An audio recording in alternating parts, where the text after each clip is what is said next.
Hey, Agnes. Long time no speak. Where are you right now? Casey! Yes, it's been a long time indeed. What can I do for you, my dear? I'm out running some errands at the moment. Why? Me and Gary just arrived at your house. Huh? My house? Yes, your house. We did tell you we were coming before. Oh, silly me, it must have slipped my mind. Well, what can I do for you, my dear? We came to check on Albert. We were worried when we heard you'd be taking full responsibility for him and looking after him at home. I see. Well, what do you want me for? Is there something I can do for you, dear? My husband's at home, is he not? Agnes? I don't want to be rude or anything, but I think what's going on here is horrible. Horrible? What the devil are you talking about? The situation with Albert. You're not caring for him at all, are you? He told us he hasn't taken a bath for a month. He has to crawl to the toilet on his hands and knees. The porta potty in his room was overflowing. I've never seen anything so disgusting in my life. Oh, well, if you're so upset, why don't you do it yourself? We already did. Oh, you did? That's excellent, dear. I'm so pleased for you. In that case, is there really any need to bother me with your withering? I'm a busy woman, you know. My time is valuable. And if you'd stop wasting it, I'd be incredibly grateful. You must be mad if you think I have the time to devote myself single-mindedly to looking after my husband. I get that you're busy with but this is going too far. Albert's been the most loyal husband a woman could ever hope for. He'd go to the end of the earth and back for you, and you know it. The least you could do is look after him properly as his health fails him. Well, excuse me, Casey, but you seem to be under the false impression that you have the right to preach to your mother-in-law about what she should and shouldn't be doing. How dare you talk back to me? Back in my day, you'd have gotten the belt for this. If you're so upset by the situation with my husband, then I suggest you stop complaining and look after him yourself. Wow, seriously? Does that mean you intend to continue leaving him to fester in his own waste? No one owes Albert a bigger debt of gratitude than you do. How can you even bear to see him like this? He's your husband of 50 years, for crying out loud. I'm caring for him in my own way, thank you very much. Everyone's standards are different, so stop your self-righteous pontificating and either do something about it or remove yourselves from my house. You're caring for him? Which part of this counts as care? You have some whacked out definitions if you actually believe that. I'm doing the bare minimum, aren't I? For your husband of 50 years? He deserves more than this. Even if he was a stranger, he's still a human being. Do your job properly. The doctors told me he only has 6 months left to live at best. What's the harm in making his care as brisk and efficient as possible if he'll be kicking the bucket soon anyway? Besides, he's the one who was so desperate to come home because he said he'd felt more at ease there. But that doesn't mean I ever agreed to look after him. He should be grateful that he's even getting the bare minimum out of me with nerve like that. Oh my God. He'll continue to get the bare minimum, and if he or any of you meddling busybodies don't like it, you can lump it. Something tells me you're not even doing the bare minimum. Like I told you, if you're that bothered, do it yourself. But we live a 5-hour return trip away from you. If Albert's gonna live out his final months at home like he wanted, then I really think you should hire a professional carer. A professional carer? You must think I'm made of money. I tell you what, since I'm so kind, I'll let you move in if you're so desperate to look after my husband. Let's see if you're willing to put your money where your mouth is. Fine, I will. I'll do it. I'll look after him. Really, I must say I am impressed. You're even stranger than I thought. I know what your game is. You think if you can suck up to him while he's still around, he'll write you into his will and you'll hit the jackpot when he dies, don't you? No, that is most definitely not what my game is. I'm pleased to hear that, dear. All right, well, I'm counting on you to look after my Albert. You should know this means I won't be lifting a finger for him from now on, so you'd better take it seriously. Needless to say, you won't be getting a cent out of me either. Agnes, what time will you be getting home today? I'm at a concert with my friends, so I won't be back anytime soon. I won't be needing any supper tonight. I see. Look, I told you this yesterday, but you didn't reply. But Albert's health has taken a major turn for the worse over the last few days. I'm not sure he has long left. Oh, yes, I remember you telling me. Is he finally going to kick the bucket soon? Ugh, don't talk about your husband like that. He's the selfish oaf who decided he had to spend his final moments at home instead of surrounded by the professionals at the care facility. I'll be relieved to finally have him out of my hair, but I do wish he'd hurry up. A stubborn blockhead right until the end. What? The only reason he didn't end up living at the facility in the first place is because you were opposed to the idea. I was speechless when he told me. Apparently you said you didn't want him going into the home because you said you'd rather not waste your money. I did? Oh, maybe I did, I don't really remember. Oh well. Even if I did, what's the problem? He has you looking after him now. What use is there in dragging up the past after all this time? If you're so obsessed with him, surely you should be using this time spent wittering at me more productively by changing his diapers or something. Agnes, please. He doesn't have long left. Won't you at least be there for him at the end? How many times do I have to tell you I have no interest in looking after my husband? I feel like I'm talking to a brick wall. You really are a dimwit. You don't have to help with looking after him, but can't you at least bring yourself to be there for his final days? I shall do no such thing! My lovely house now reeks of decrepit, dying old man. I'll have to move at this rate. Oh, yes, that reminds me. I'll be going on holiday the day after tomorrow. You'd go on holiday at a time like this? Yes, why wouldn't I? I thought this would be the perfect time for a luxury cruise. I'll be gone for a week. What the hell, Agnes? Are you joking? The doctor said we should prepare ourselves for the worst soon. Surely understand he doesn't have long left. So what if he doesn't?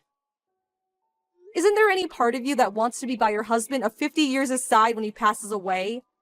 The only reason you're able to go off gallivanting and living at large right now is because of Albert's hard-earned money. Don't you feel even the tiniest bit of gratitude? I would have been grateful if he just hurried up and kicked the bucket sooner. But no, he just had to drag it out and cause me a world of inconvenience. I would have never had to look after him if he'd accepted his fate and gotten out of my hair earlier. Wow. Listen, Agnes. Albert said there's something he wants to tell you while he's still conscious. Can you at least make some time for that? I most certainly cannot. Talking to him would mean having to brave that stinking bedroom of his. I can't think of anything I'd rather do less than enter that putrid misery pit. He says it's very important. I'm not interested in hearing anything he has to say. Besides, nothing he could possibly tell me could be as important as my cruise. Just tell him to forget about me. As far as I'm concerned, he's already gone. And believe me, I'm enjoying my new single life to the fullest. But your husband's still alive. He's bedridden and barely even capable of holding simple conversation. Can you really call that being alive? Ah, they just started letting everyone into the concert hall. Gotta go. Toodles! I'm not done speaking to you yet. What time will you be coming home tonight? Are you stupid as well as ugly? I told you I'll be home late.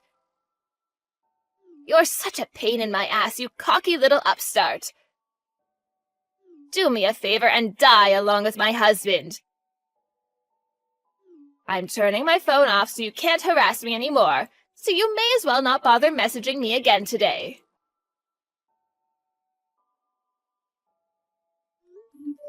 Agnes, Albert just passed away. He did? Hooray! Finally! Took his sweet time. I tried calling you countless times, but you didn't answer. Well, duh, I'm on holiday. Why should my fun have to be spoiled just because my husband happens to be on the verge of death? I know you were only calling me to whitter and complain about him. Oh my god, so you knew and still ignored me? You're despicable. You're an impertinent little brat. What makes you think you have the right to speak to your mother-in-law like that? Because your attitude towards your dying husband is abhorrent. You make me sick. You didn't deserve a man as kind and caring as him. I'm sorry you feel that way, darling. Unfortunately for you, he was head over heels with me and did whatever I told him. That's what made him happy. What was it like at the end? He died peacefully surrounded by his whole family. Apart from you, of course. Huh. So he had everyone there fawning over him, did he? He always did like attention. What a luxurious way to go. Ah, yes, will there be a funeral? Obviously. That's a shame. I won't be able to arrange it myself, what with being on a luxury cruise ship and all. But make sure you go with the cheapest plan. There's no sense in wasting money on a corpse. Agnes, you're the most despicable, most heartless person I've ever met. Does your cruelty know no end? I hope you know there's no way any of his family are going to agree to that. It's not like we were planning on breaking the bank, but we do at least intend to give him the respect he deserves by giving him a nice send-off. A nice send-off? Ugh, gross, I could vomit. Oh, I know what this is. You feel brave enough to stand up to me now because you have his family behind you, don't you? Pathetic. No, it's not like that at all. Ah, I know. You think you'll get some of his will. Is that it? Just because you cared for my husband in his final days doesn't mean you have any right to his inheritance. You have no right to anything as his daughter-in-law. I'm his wife, and it's all mine. All of it. Tell my dullard of a son he isn't getting any either. I need it all to live on. What are you talking about? He divorced you. You're not in the will. Excuse me? What did you just say? He divorced me. Have you lost your mind? No, he really did divorce you. Are you confused? Drunk? On drugs? Stupid? Do you think me being a widow now makes us divorced or something? I mean, with me being on my own now, we are divorced in a sense, but certainly not in the way you seem to think. I don't mean it like that. I mean he literally divorced you. Casey, would you do me a favor and stop talking nonsense? Dear, oh dear, if there's one guarantee when talking to you, it's that I'll be annoyed by the end of the conversation. The wake will be held tomorrow. Can't you make it home? Obviously not. I am on a luxury cruise. Right, I thought so. Fine. Don't say I didn't warn you. Don't act surprised or come crying to me when you find out. Oh yeah, there was one more thing. Both your relatives and Albert's family said they refuse to have anything more to do with you if you won't come to the funeral. They said you'll be as good as dead to them, and that includes Gary. Tell them to do as they please.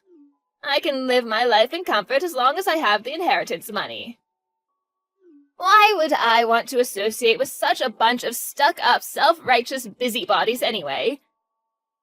I'll actually consider myself lucky if I can get rid of my burden of a husband and dimwit of a son in one fell swoop.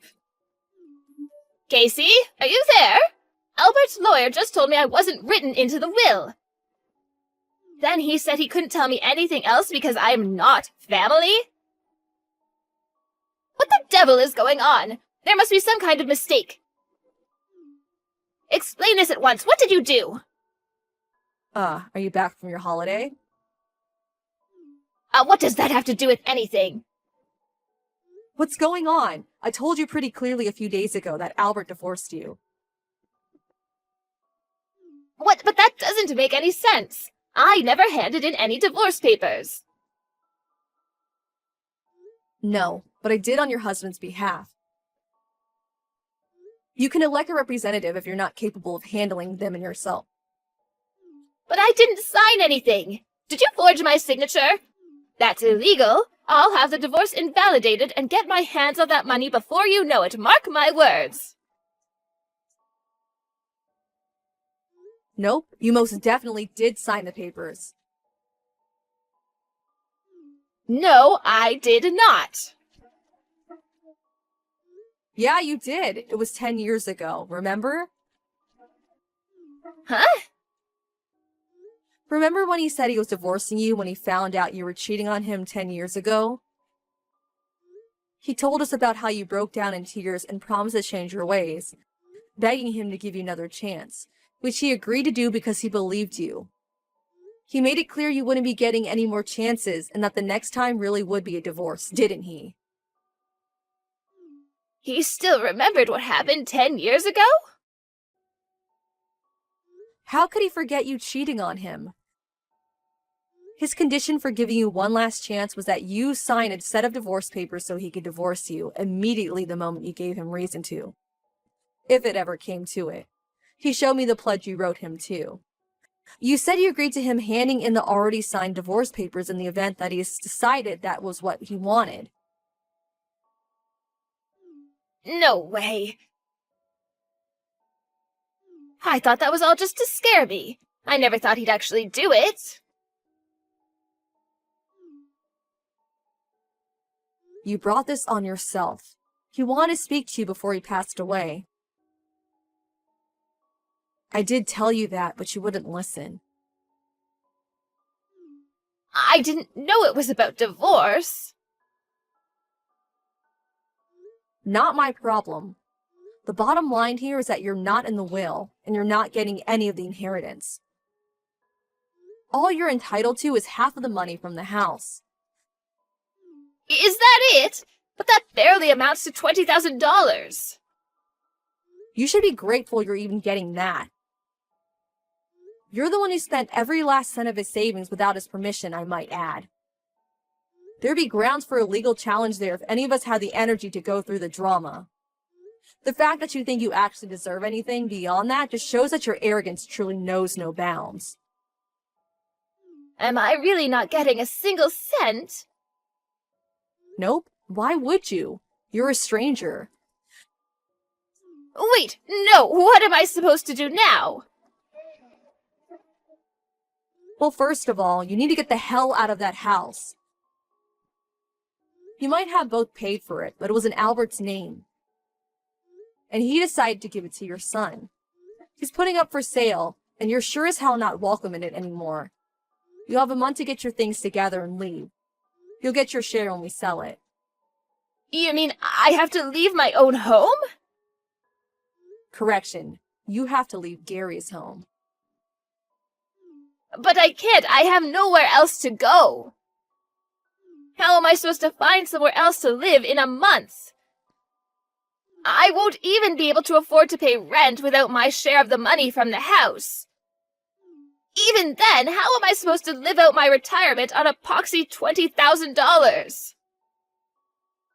I'm repeating myself here, but once again, that's not my problem. Your future has nothing to do with me or Gary, and you need to figure it out on your own. Enough of this nonsense. There is no point in speaking to you. I'm calling my son. You may as well not waste your time. He already blocked you. He did what? I told you very clearly, didn't I? That he'd sever all ties with you if you didn't show up at his dad's funeral. Even still, does he really have to be so hasty? I think you understand how serious he is now. We'll be doing everything else through the lawyer. So he has no reason to speak to you anymore. You'll still speak with me, won't you, Casey? Nope. I spent more time with Albert before he passed away than anyone. And he told me there was something he wanted me to know. There was? What was it? Was it about me by any chance? Don't make me laugh. He couldn't have cared less about you after the way you treated him. He just wanted me to know how grateful he was for me being there to care for him during his final days. Gary was always there on weekends, too. He told us he couldn't have been happier to have such an amazing family. He had the nerve to live out his last days in peace and happiness after divorcing me and writing me out of his will? Ugh, I hope he rots in hell for this. If hell's real, I know someone who's definitely going there, but it's not your husband. To think he worked so hard to provide for you, to be there for you and to make you happy, and even went as far as forgiving you when you cheated on him, and you repay him by leaving him to fester in his own waste during his final days when he needed you more than ever. You're the most disgraceful human being I've ever had the misfortune of knowing. The only disgrace here is my husband. He left me to drown and gave the lifeboat to my son who blocked me. I know, right? What a shame. It couldn't have happened to a bigger scumbag.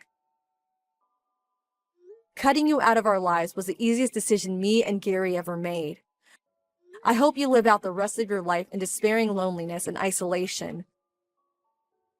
For dying alone, depressed in some cold, dark place where you can't bother the rest of humanity. Casey. There was over $200,000 in my husband's will, right? Do you think you might be able to help me out? Even if it's just a little. I'd really appreciate any support you can give me. You must be joking. Do you seriously think we'd give you a single cent? I'm begging you. I'm being 100% serious when I say I won't be able to get by as things stand. How am I supposed to live with no money and no family? Not my problem. I apologize for making you look after him. But it's over for me if I don't find some place to live or get my hands on some money, and soon. I mean it. I'll be lying dead in the street before long if you go through with this. I'm begging you, please. Please talk to my son and tell him how sorry I am. I really am. I mean it. Please convince him to give me some money. It doesn't have to be much. Anything will do. You still don't get it, do you? You can die in the street for all we care. Casey, I may only be your mother-in-law, but that still makes me your mother. How could you say such a horrible thing? No, you're not. Albert divorced you, remember? You're not my mother-in-law, and you're certainly not my mother. You're nothing. Gary feels exactly the same, so you needn't bother going crying to him either. We're only your family when it suits you. You exasperate me. Casey, I'm begging you. What do I have to say to change your mind, please? Help me. I can't make it on my own. Surely it's not because you're on your own that you're screwed, but because you're broke. A reality you brought entirely on yourself. We don't want anything more to do with you for as long as we live. Stay away. Do I make myself clear? I have nothing more to say to you. I can't tell you what a relief it is to finally get you out of our lives, you wretched old hag. After that, we hired some cleaners and a removal company to take care of the house and everything in it, and had our lawyer take care of scaring a desperate Agnes, who was refusing to vacate the premises until leaving. The deed to the house was now in Gary's name, so he technically had no obligation to give her anything, and decided to have it demolished instead of selling. She soon disappeared when she heard the bulldozers would be arriving soon. She's currently living in some shabby rundown apartment near the red light district, while rapidly eating into what remains of the small amount of money she had left. Apparently, she was spotted wandering around the neighborhood where her old house stood before it was demolished, and even knocked on some of the neighbors' door begging for money before being questioned by a cop out on patrol and told to leave. We'd already moved into a new apartment by then, so naturally, she didn't have a clue where we were and had no way of finding us. She must have bought a new phone to bother us with, because me and Gary were bombarded with messages from a phone number we didn't recognize begging for help a few weeks later. Naturally, we blocked her immediately and carried on with our lives. Astonishingly, she managed to message us over 50 times in the space of 10 minutes. But as soon as we realized what was going on, we blocked the number and emptied our inboxes. Not our problem. Something tells me Agnes will never be as happy as her husband was during his final days. And as sad as it is that he's not here with us anymore, there's something very comforting about that. A lonely, miserable end is all that awaits her. As for me and Gary, we took all of his dad's prized possessions and family heirlooms with us before the house got demolished. And now I have a little table in the corner of the living room full of his pictures and ornaments, kind of like a shrine to honor his memory. Albert was kind, caring, thoughtful, and had the biggest heart of anyone I ever met. I loved him, and I was lucky to have him in my life. We could never see him as regularly as we would have liked, what with us living so far away. But we feel blessed to have been able to be there for him during his final days. My late father-in-law never said much to me about his wife, but he made clear that he was fully committed to divorcing her if it was the last thing he did. They'd been married for 50 years, and he knew her better than anyone. I shudder to think that she must have been like behind closed doors. I don't know whether heaven is real, but if it is, I like to think he's up there, looking down on me and Gary with a smile on his face. I hope he can forget his evil ex-wife and live up there in happiness. Who knows? Maybe we'll be reunited one day.